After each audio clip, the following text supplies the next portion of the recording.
Hier sind wir im Digitalisierungsbereich bei Liebherr. Ganz unterschiedliche Kollegen finden sich hier zusammen. Wir haben zum Beispiel Kollegen, die sind Product Owner, wir haben Kollegen in der Entwicklung, wir haben Kollegen aus der Informationstechnologie und wir arbeiten hier zusammen an unseren vernetzten Geräten und an tollen Lösungen für unsere Kunden, wie zum Beispiel Smart Cooking, Smart Shopping und alles mögliche weitere.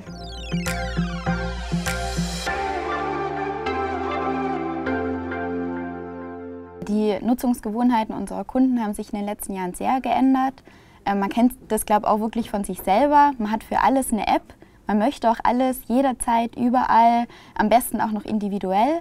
Und die Wünsche würden wir natürlich auch gern befriedigen, also die Kunden da auch an uns haben. Es ist einfach nicht nur ein Kühlschrank, sondern ein Kühlschrank ist das Zentrum in der Küche.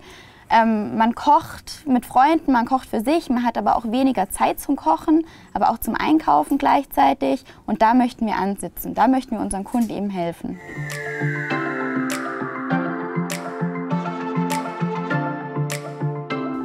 Ja, wir haben mittlerweile schon über 120 Geräte vernetzt. Unsere App ist im App Store verfügbar, beinhaltet tolle Rezepte, Einkaufsliste, Gerätesteuerung.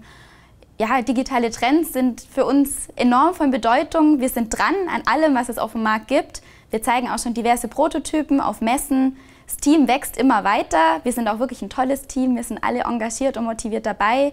Und ja, es wird noch einiges kommen. Also von Liebherr wird man was hören in Zukunft.